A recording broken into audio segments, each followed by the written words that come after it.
Okay. Crazy inclusion lady update.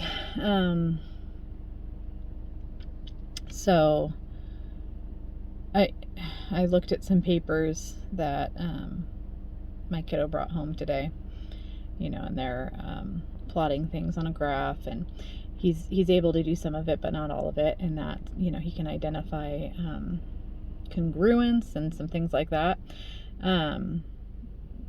But there's big chunks of the paper that I know he probably couldn't do.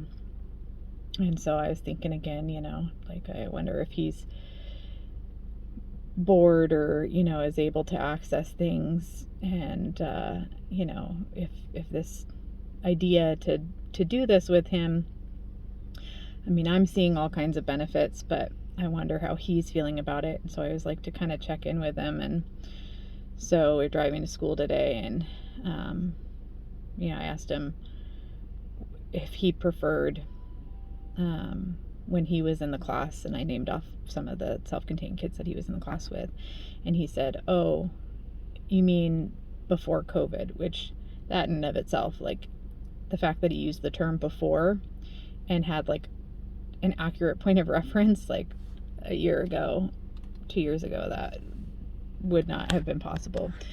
And I said, yeah. And I said, do you like your schedule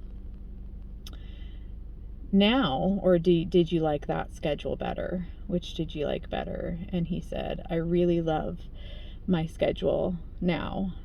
And then he said, but I don't need my schedule because I have it in my brain.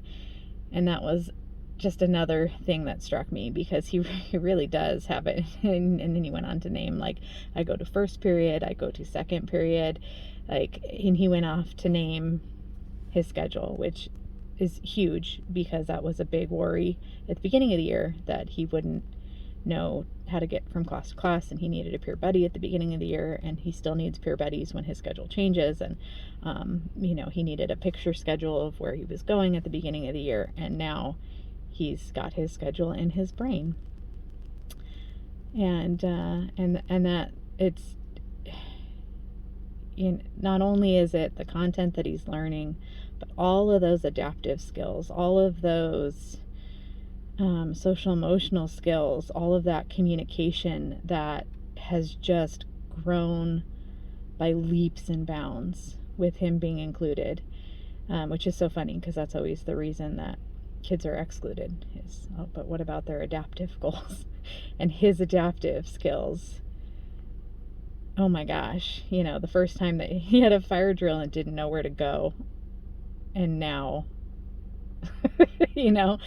and then it was like, oh no, I better learn that real quick. I don't have anybody telling me what to do anymore. I don't have a paraeducator or a special ed teacher that's telling me where to go and what to do. I've got to do it. I got to, like you said, it's in my brain now. He's got to have it in his brain. So, yeah, that was just affirmation that, at least for him, it's been huge to have him fully included without paraeducator support, but with a big emphasis on actual inclusion, not integration, not retrofitting activities, but thinking of him ahead of time. So anyways,